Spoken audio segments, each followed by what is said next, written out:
most influential women in sports. Angel Reese fans must have been furious when they saw that Caitlin Clark ranked number 1, beating out not only Reese but also Simone Biles. And let's be honest, that ranking was spot on. Association, they gave us a gym that I paid for. Not entirely, but they took money out my check and I paid for it, bro. You better get the, full usage of that, man. I got hot tub, cold tub, weight room, full court basketball. I walk in today, I'm on one side working out. Caitlin Clark on the other side. Really, I look at myself. There you go. 2 soccer legends. Patty, did you say I say what's up? But I'm not the type to say what's up to interrupt your workout because I don't like people to interrupt mine. She can shoot the pie gang out of it. And the WNBA assist leader this past year, she can shoot the parkers out the ball. She's a great shooter. And she's one of those workout people, Gotta think anytime I hit the court, I got to hit that bike. I'm older now, so I gotta get on that bike and stroll for a couple 5, 6, 7 minutes. So while I'm strolling through the park, I'm looking at her shooting. And she's one of those shooters where if as a gym rat, you guys know damn, bro, why you throw that pass bad? Give me the ball in my chest. I'm like, oh, she's a gangster also. She's lighting people up. Throw me the ball the way I want it. What drill was it? What drill was she running? I don't know. She was doing a 2 in a row corner wing, and if you miss, you have to go back to the next spot. And if you miss again, you have to go back to the starting spot. She had a nice drill. I'm literally still in it. That's nice. And she was shooting the high shit out of it. Of course she was. Right. So she was shooting the victory out of it. And she's the face of the league. Agreed. She's the face of the league. Agreed. Clark has completely redefined women's basketball, bringing in record-breaking viewership, ticket sales, and jersey sales. Meanwhile, what is Reese best known for? A McDonald's meal and a Vogue cover. One player is changing the game, and the other is getting by on media hype.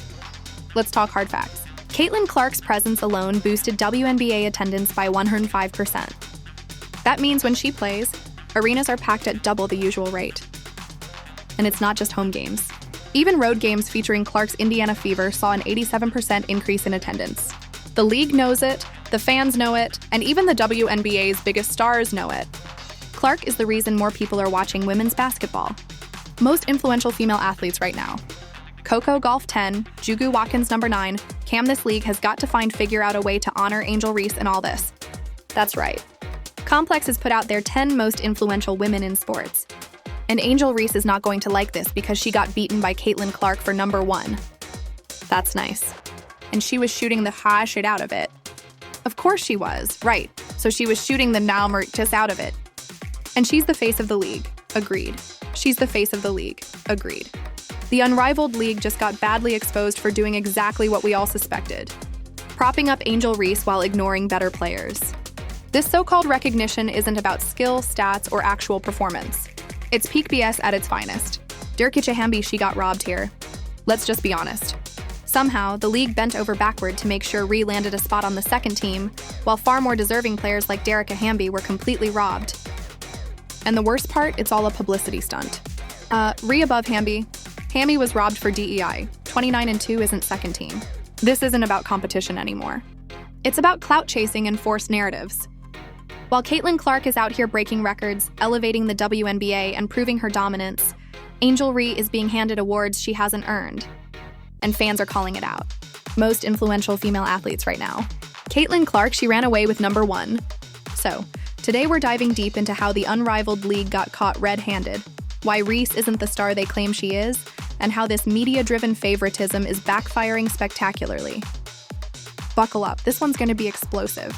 Congratulations to the second team, all unrivaled. You've got Skylar Diggins-Smith, Rain Howard, and of course, Angel Reese right there. You couldn't figure out a way to put a picture of her missing layups into this. Angel Reese actually answered this. Thank you for trusting and believing in me. Wait a minute now. Everybody told me it was like Caitlin Clark and then Angel Reese. How come she's all the way down in the second team? Shouldn't she be on the first team? The unrivaled league's decision to put Angel Reese on the second team is raising serious eyebrows, and for good reason. Let's be honest, this wasn't about rewarding performance. This was about keeping Angel Reese relevant no matter what. The league had to find a way to include her, even if that meant bending reality and snubbing far more deserving players. We have to sit through the fake importance of double-doubles all over again. Oh, nobody gets hollow double-doubles like your girl Angel Reese. First, let's talk about Durkika Hamby, who was outright robbed of a spot she actually earned. Hamby put up 20 points and 10 rebounds per game, which outshines Reese's numbers by a mile. Yet instead of giving credit where it's due, the league sacrificed merit for media attention. Oh, 19, 9, 9. 8, so basically 20 and 10, and Hamby looks robbed. And speaking of overhyped stats, let's break down Angel Reese's so-called dominance. Everyone keeps throwing around her double-doubles like they mean something. But here's the truth. Most of her rebounds come from her own missed shots. She's padding her numbers, not leading her team to actual success. Fans have called it hollow double-doubles because they don't translate into game-changing performances.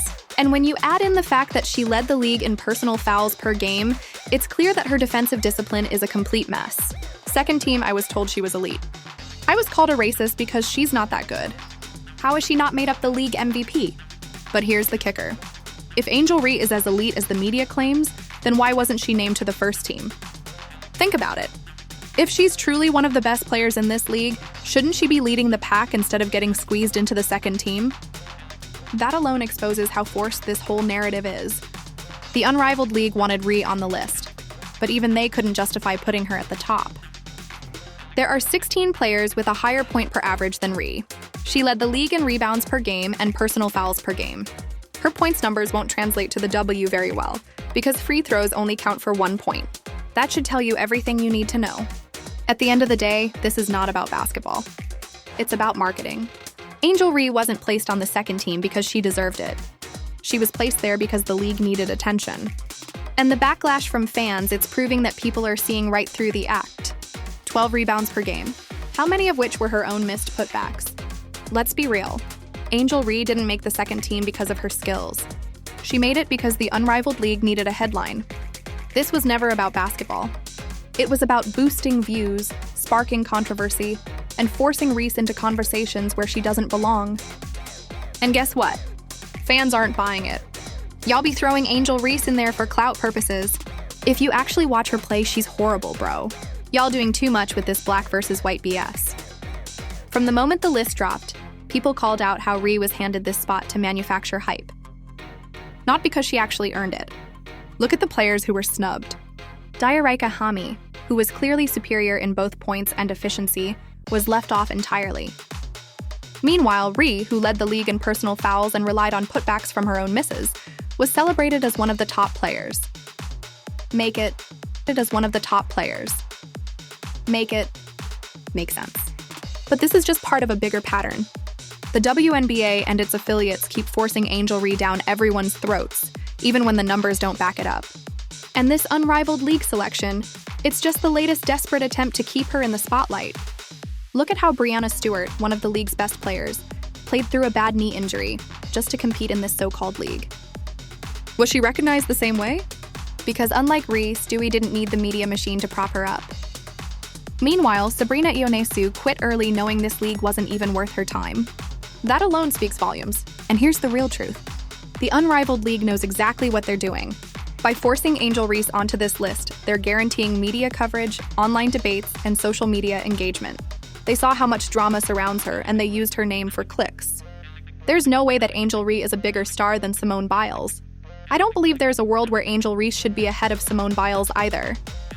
People are acting like she's a bird in magic, Charles. No. At the end of the day, this wasn't about honoring the best players. It was about generating headlines and the fact that fans are calling out the BS immediately. It proves that the league's clout-chasing move is backfiring in real time. If the unrivaled league thought pushing Angel Reese onto the second team would cement her as a top player, they failed miserably. Because the reality is, Caitlin Clark continues to overshadow her in every possible way. No matter how hard the media tries to push Reese as a superstar, Clark's dominance, impact, and actual influence make her the real face of women's basketball. And the numbers prove it. Just look at what happened when Complex released its list of the top 10: Erin Brent 8, Paige Beckers number 7, Sabrina Ionescu number 6, Asia Wilson. So Asia's not going to be happy either. Jakari Richardson was number 4, Simone Biles number 3 right here. I can't quite get past the fact that Simone Biles is behind Angel Reese. Caitlin Clark, she ran away with number 1. No, I don't think that should surprise us. She came away with number 1. Meanwhile, what's Angel Reese doing? Relying on controversy, race narratives, and forced recognition to stay in the spotlight. She's not dominating the game like Clark. Instead, she's being handed awards she hasn't earned. That's why the backlash against her unrivaled league selection has been so intense. People are tired of the fake hype. But here's where it gets even worse for Ree. Patrick Beverley just exposed how much harder Caitlin Clark works behind the scenes. He talked about seeing Clark in an NBA gym, grinding through intense shooting drills, demanding perfect passes, and refusing to settle for mediocrity. That's the mindset of a real superstar.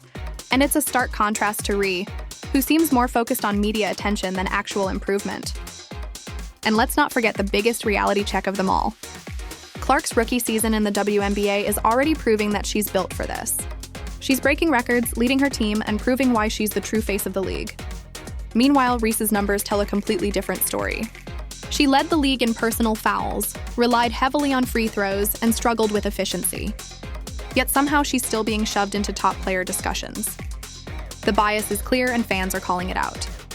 Caitlin Clark is redefining the entire landscape of women's sports. Her dominance on the court has shattered outdated narratives about women's sports, proving that women's basketball can be just as marketable and widely watched as men's. But the Caitlin Clark effect goes far beyond her performance. It's reshaping the entire sports landscape. Her presence alone boosts the WNBA attendance by 105% compared to games without her. While road games featuring her Indiana Fever see an 87% increase in opponent home attendance, her rookie debut sparked a staggering 200% jump in WNBA viewership. While Fever home games drew a league-high 186,000 fans last season, a 265% increase from 2023. At the end of the day, the difference between Caitlin Clark and Angel Ree is simple. One is a generational talent changing the sport, and the other is a media creation being forced into the conversation. The unrivaled league's attempt to push Ree into the spotlight backfired spectacularly, because instead of making her look like a top player, it just exposed how desperate they are to keep her relevant. At this point, the unrivaled league's agenda is crystal clear. They didn't put Angel Reese on the second team because she earned it.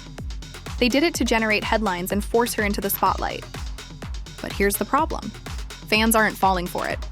People are calling out the blatant favoritism, the media-driven hype, and the way more deserving players were snubbed just to keep Reese relevant. Meanwhile, Caitlin Clark continues to dominate the conversation, not because the media is forcing her, but because her performance speaks for itself.